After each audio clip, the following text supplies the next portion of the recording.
नमस्कार फ्रेंड्स। एक समय की बात है, मार्स प्लेनेट पर मैन रहते थे और वो टेलीस्कोप से स्काई में कुछ सर्च कर रहे थे। तभी उन्होंने वीनस प्लेनेट पर वुमेन को देखा। मार्स पर सिर्फ मैन ही रहते थे, इसलिए उन्होंने अपनी लाइफ में कभी भी किसी भी औरत को नहीं देखा था। इसलिए उनकी प्रति उनकी क्यूरियोसिटी और बढ़ने लगी। तो उन्होंने सोचा कि क्यों ना वीनस पे चला जाए। इसके लिए उन्होंने स्पेसक्राफ्ट बनाया और वीनस के तरफ निकल चले। जब वो वीनस पे पहुंचे तो औरतों ने आदमियों को वहां पर बहुत अच्छे तरीके से वेलकम किया। वीनस पर आदमी और औरत दोनों काफी खुशी से रहने लगे, क्योंकि दोनों को एक दूसरे की डिफरेंट पर्सनैलिटीज काफी भाने लगी। कुछ समय के बाद दोनों ने एक और प्लेनेट सर्च किया, वो था अर्थ। अर्थ की ब्यूटी को देखते हुए दोनों ने सोचा कि क्यों ना हम अर्थ पे जाके अपनी आगे की लाइफ को यहीं पर गुजारेंगे। उसके बाद दोनों अर्थ के तरफ निकल पड़े। पर जैसे ही वो अर्थ के एनवायरनमेंट में घुसे तो एक्सटर्नल टर्बुलेंस की वजह से दोनों की याददाश्त चली गई और जब वो अर्थ पर लैंड कर गए तब उनकी याददाश्त ऑलरेडी जा चुकी थी। इसी वजह से उनका अपना पास्ट भी वो भूल चुके थे कि मैन मार्स से आए थे और वुमन वेनस से। और उस दिन के बाद से आदमियों और औरत में जो भी कॉन्फ्लिक्ट शुरू हुई है वो आज तक कभी खत्म ही नहीं हुई है। आज हम जिस बुक का रिव्यू करने वाले हैं उसका नाम है men are from Mars and women are from Venus. इसको जॉन ग्रे ने लिखा है। ये बुक हमें मैन और वुमेन की थिंकिंग साइकोलॉजी को डिटेल में एक्सप्लेन करती है। हमारे चैनल को 400 सब्सक्राइबर तक पहुंचाने के लिए आपका बहुत बहुत धन्यवाद। अगर आप हमारे चैनल पर पहली बार आए हैं तो चैनल को सब्सक्राइब जरूर कर लें और बेल आइकन को प्रेस कर दें। हम अपने चैनल पर सेल्फ हेल्प टॉपिक के बुक समरीज और बायोग्राफी देते हैं। So let's start. पूरी लाइफ हम एक दूसरे को चेंज करने में ही लगे रहते हैं। आदमी ये सोचता है कि औरत उसकी तरह रहे और औरत ये सोचती है कि आदमी उसके तरह रहे। इसी वजह से हमारे बीच झगड़े होते हैं। आदमी और औरत को समझने के लिए हमें पहले ये जानना होगा कि मार्स और वीनस पर लाइफ कैसी होती थी। मार्स पर जहां आदमी रहते थे वहां पर पावर और अचीवमेंट को ज्यादा फोकस दिया जाता था, और वहीं पर वीनस पे जहां औरतें रहती थी वहां लोग लव, कम्युनिकेशन, ब्यूटी और रिलेशनशिप पर ज्यादा ध्यान देते थे।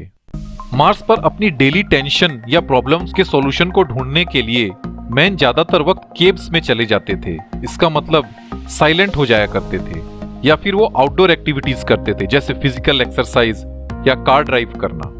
और वहीं वीनस पर अपनी टेंशन को दूर करने के लिए वुमेन अपने किसी फ्रेंड से कम्युनिकेट करती थी या फिर ढेर सारी बातें करती थी।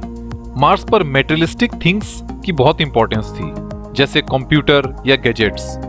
पर वीनस पर सब लोग साइकोलॉजी की स्टडी करते थे, जिससे कि वो दूसरों की पर्सनल ग्रोथ में हेल्प कर सकें। मार्स पर लोग गोल ओरिएंटेड होते थे और वहीं पर वीनस पे लोग ज्यादातर रिलेशनशिप ओरिएंटेड होते थे। मैन रबर बैंड की तरह होते हैं और वहीं पर औरत वेव्स की तरह होती है। आइए आगे बढ़ने के पहले हम रबर बैंड और वेव्स की प्रॉपर्टी को जानें, फिर हम इसको रिलेट करते हैं मैन और वुमेन से।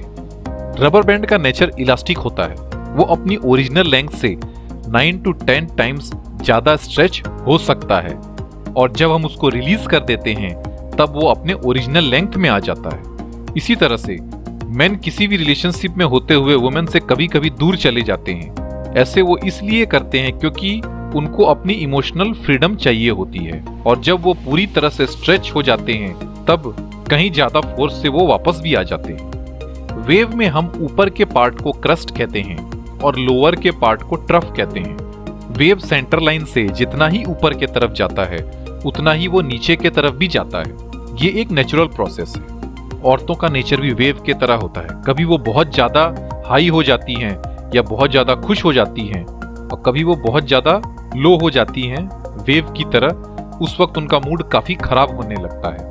इसलिए वुमेन जब बहुत ज्यादा लो फील कर रही हो तब उन्हें एडवाइस ना दें, बल्कि उनके पास बैठें, उनको सपोर्ट करें और उनकी बातों को सुनें। और जब उनका वेव पूरी तरह से बेस को टच कर जाएगा तब वो अपने आप ही ऊपर आ जाएंगी। अगर हमें अपने रिलेशंस को अच्छी तरह से मेंटेन करना है तो कुछ बेसिक स्टेप्स को हमें माननी चाहिए। जब मैन अपने माइंड के केव में चले जाते हैं या फिर वो थोड़े देर के लिए अकेले होते हैं तब उनको बार बार चेज करके उनको परेशान नहीं करना चाहिए। जब उनकी इलास्टिक लिमिट पूरी तरह से स्ट्रेच हो जाएगी तो वो दुगने फोर्स से आपके पास वापस जरूर आएंगे। और जब वुमेन टेंस होती हैं तब मैन को चाहिए कि उनके पास जाकर उनकी बात सुने, उनको कोई सजेशन ना दें, उनको सपोर्ट करें। जब उनका वेव बॉटम में टच कर जाएगा तब ऑटोमेटिकली वो ऊपर आ ही जाएंगी। मैन हमेशा सोचते हैं कि अगर वो वुमेन को महंगे गिफ्ट्स दे, जैसे कार या फिर महंगे वेकेशन पे ले जाएं, तब वो बहुत खुश होंगी। पर यहाँ पर आदमियों को ये समझना होगा कि छोटी छोटी एक्टिविटीज भी औरतों को उतना ही खुश करती हैं जितना बड़ी। इसीलिए अगर डे टू डे लाइफ में छोटी छोटी एक्टिविटीज जैसे किसी भी वुमेन के लिए डोर खोलना, फ्लावर्स लाना और उनकी रेस्पेक्ट करना भी उनको उतना ही ज्यादा खुश करता है। वुमेन हमेशा से मैन को हर एक्टिविटी के लिए चेंज करने के लिए ही कोशिश करती रहती हैं। उनका सोचना है कि मैन के बेटरमेंट के लिए ये कर रही हैं। वहीं पर मैन को लगता है कि इससे उनकी फ्रीडम खो रही है।